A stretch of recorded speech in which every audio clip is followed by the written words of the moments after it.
ಇದ್ರೆ ತುಂಬಾ ನೀನು ಹೇಳಿದೆ ಎಲ್ಲ ಸೆಂಟೆನ್ಸ್ ಕರೆಕ್ಟ್ ಅಲ್ಲ. ಈಗ ನಮ್ಮ ಊರಿನಲ್ಲಿ ಈ ಯಕ್ಷಗಾನ ಅಂತ ಉಂಟು, ಯಕ್ಷಗಾನ ಬಯಲಾಟ ಅಂತ. ನಾವೆಲ್ಲ ಚಿಕ್ಕವರಿರುವಾಗ ಯಕ್ಷಗಾನ ಬಯಲಾಟ ಅಂದ್ರೆ ಸಾಧಾರಣ ನಾವು ರಾತ್ರಿ ಎಲ್ಲ ಊಟ ಮಾಡಿದ ನಂತರ ಹೋಗುದು ಅಲ್ಲಿಗೆ, ಮತ್ತೆ ಬೆಳಿಗ್ಗೆ ಅದು ಕಾಪಿ ಕುಡಿಲಿಕ್ಕೆ ಮನೆ ಬರುದು, ಅಷ್ಟರವರೆಗೆ ನಿದ್ರೆ ಇಲ್ಲ.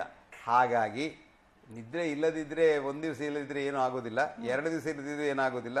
ನಿದ್ರೆ ವಾಲಂಟಿಯರ್ಸ್ ಅನ್ನು 1 ವಾರದವರೆಗೆ ನಿದ್ರೆ ಮಾಡದ ಹಾಗೆ ನೋಡಿದ್ರೆ ಏನು ದೊಡ್ಡ ವ್ಯತ್ಯಾಸ ಏನಾಗೋದಿಲ್ಲ. ಆದ್ರೆ ಅದು ಹೇಳಿದ ನಂತರ ನಾನು ಇದನ್ನು ಹೇಳಬೇಕು, ನಿದ್ರೆ ಮನುಷ್ಯನಿಗೆ ಒಂದು ನಾರ್ಮಲ್ ಕ್ರಿಯೆ.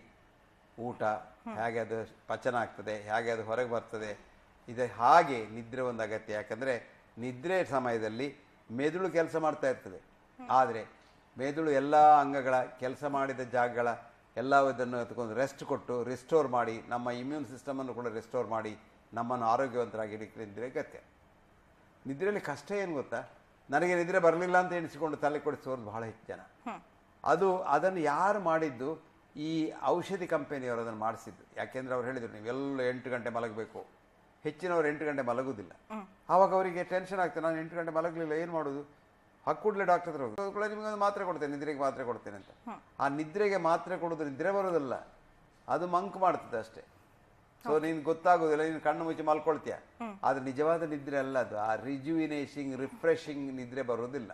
ಹಾಗಾಗಿ ಸೊ ಈ 8 ಗಂಟೆ ಆಗಬೇಕು 9 ಗಂಟೆ ಮಲಗಬೇಕು ಅಂತ ಹೇಳೋದು ಆರ್ಟಿಫಿಷಿಯಲಿ ಕ್ರಿಯೇಟೆಡ್. ಮನುಷ್ಯರಿಗೆ ಏನು ನಿದ್ರೆ ಮಾಡಬೇಕು, ನಮ್ಮ ಪೂರ್ವಜರು ಏನು ನಿದ್ರೆ ಮಾಡ್ತಿದ್ರು ಚರಿತ್ರೆಯಿಂದ ನಾವು ಕಲಿಬಹುದು. ಸಿಸಿರೋ ಅಂತ ರೋಮನ್ ಥಿಂಕರ್ ಇದೆ, ನಾನು ಹೇಳ್ತಾನೆ learn from history. If you do not you will be force to relive history. ನಾವು ಚರಿತ್ರೆಯಿಂದ ಕಲಿದಿದ್ರೆ ಆ ಚರಿತ್ರೆ ಪುನರಾವರ್ತಿಸುತ್ತದೆ. ನಮ್ಮ ಪೂರ್ವಜರು ಏನ್ ಮಾಡ್ತಾ ಇದ್ರು, ಅವರಿಗೆ ಈ ಥಾಮಸ್ ಆಲ್ವಾ ಎಡಿಸನ್ ಇರಲಿಲ್ಲ, ಈ ಲೈಟ್ಗಳೆಲ್ಲ ಇರಲಿಲ್ಲ, ಕತ್ತಲೆ, ಸೂರ್ಯ ಕೆಳಗೆ ಹೋದ್ಕೊಳ್ಳಿ ಅವ್ರು ನಿದ್ರೆ ಮಾಡೋದು. ಸೂರ್ಯ ಕೆಳಗೆ ಹೋದ್ಕೊಳ್ಳಿ ನಿದ್ರೆ ಮಾಡಿ ಆಯ್ತು. ಅದು ಒಂದು ನಿದ್ರೆ ಅಂದ್ರೆ 4 ಗಂಟೆ ಮಾತ್ರ ಆಗೋದದು. ನಿಜವಾಗಿ 4 ಗಂಟೆಗೆ ನೀನು ಹೇಳ್ತೀಯ.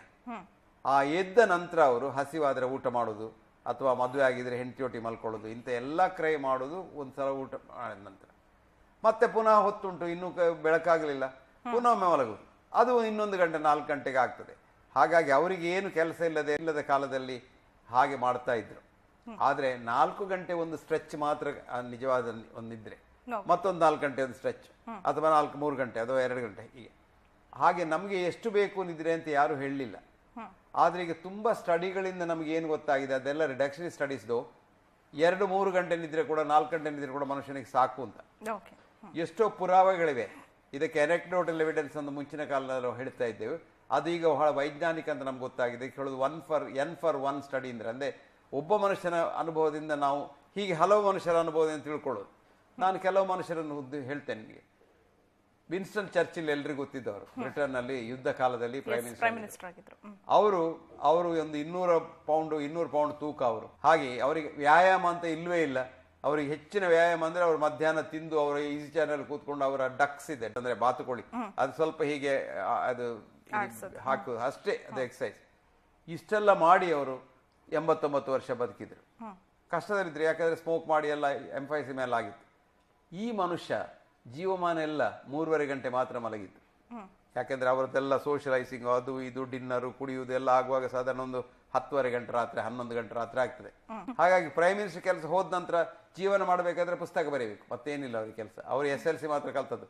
ಬ್ರಿಟಿಷ್ ಪ್ರೈಮ್ ಮಿನಿಸ್ಟರ್ ಅಲ್ಲಿ SLC ಕಲ್ತವರು ಅವರೊಬ್ಬರೇ, ಬಾಕಿ ಎಲ್ಲ ಕೇಂಬ್ರಿಡ್ಜ್ಗೆ ಆಕ್ಸ್ಫರ್ಡ್ಗೆ ಹೋದವರು ಇವರಿಲ್ಲ. ಆದ್ರೆ ಇವರಷ್ಟು ದೊಡ್ಡ ಮೇಧಾವಿ, ಇವರಷ್ಟು ದೊಡ್ಡ ಇಂಗ್ಲಿಷ್ ರೈಟರು, ಇವರಷ್ಟು ದೊಡ್ಡ ಇಂಗ್ಲಿಷ್ ಸ್ಪೀಕರ್ ಯಾರು ಇರಲಿಲ್ಲ. ಇವರು ಪುಸ್ತಕ ಬರದೇ ಜೀವನ ಮಾಡಬೇಕು. ಸೊ ಅವರ ಗ್ರ್ಯಾಂಡ್ ಡಾಟರ್ ಒಂದು ಪುಸ್ತಕ ಬರ್ದಾಳೆ, my grandfather had to live from book to book ಅಂತ.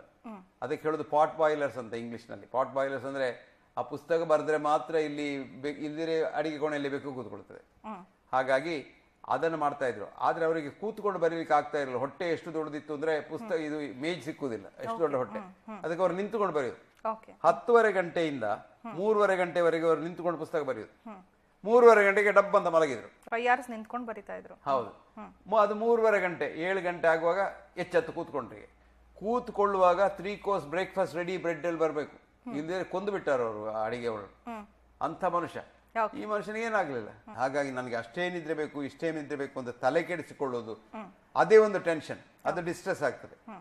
ಹಾಗಾಗಿ ಅದು ಒಂದು ವಿಷಯ. 2ನೇ ವಿಷಯ ಏನು ಅಂದ್ರೆ, ಹೆಚ್ಚಿನ ಸಲ ಜನರು ಬಂದು ನನ್ನ ನಿದ್ರೆ ಬರಲಿಲ್ಲ ಅಂತ ಹೇಳ್ತಾರೆ. ಇದು ಏನಾಗ್ತದೆ, 2 ಜನ ಒಂದು ಕೋಣೆಯಲ್ಲಿ ಮಲ್ಕೊಂಡ್ರೆ, ಅದು ಗಂಡ ಹೆಂಡತಿ ಇರ್ಬೋದು, ಫ್ರೆಂಡ್ಸ್ ಇರ್ಬೋದು, ಯಾರು ಇರ್ಬೋದು, ಮಲ್ಕೊಂಡಾಗ ಏನಾಗ್ತದೆ, ನಮಗೊಂದು ಲೈಟ್ ಔಟ್ ಸ್ಲೀಪ್ ಇಂಟರ್ವಲ್ ಅಂತ ಉಂಟು. ಅಂದ್ರೆ ನಾವು ಈಗ ನಿದ್ರೆ ಮಾಡ್ತೇನೆ ನಾನು ಅಂತ ಹೇಳಿ ಸ್ವಿಚ್ ತೆಗೆದ ನಂತರ ಎಲ್ಲ ಕತ್ತಲೆ ಆದ ನಂತರ ಕೆಲವರು ಒಂದೇ ಮಿನಿಟ್ ಅಲ್ಲಿ ಗೊರಕೆ ಹೊಡಿತಾರೆ, ಇನ್ನೊಬ್ರು 1 ಗಂಟೆ ಹೊರಳದಾಡ್ತಾ ಇರ್ತಾರೆ, ಮತ್ತೆ ಮಲಗ್ತಾರೆ.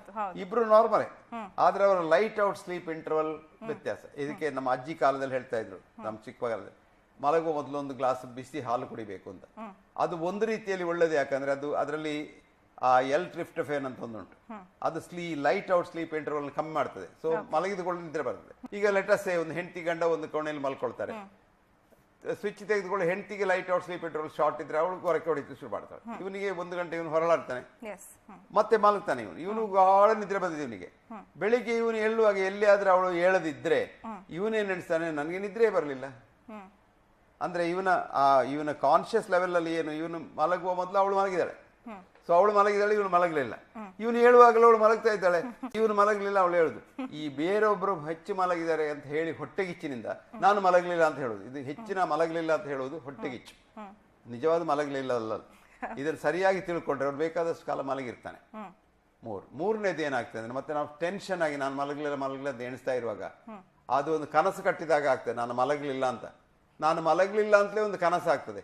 ಆ ಕನಸಿನಲ್ಲೇ ನೀನು ಬೆಳಿಗ್ಗೆ ಹೇಳ್ತೀಯ, ಆ ಕನಸು ಎದ್ದು ಏನಾಗ್ತದೆ, ಕನಸಿನಲ್ಲಿ ಏನ್ ಎಣಿಸ್ತೀನಿ ನೀನು, ನಾನು ಮಲಗಲೇ ಇಲ್ಲ ಅಂತ.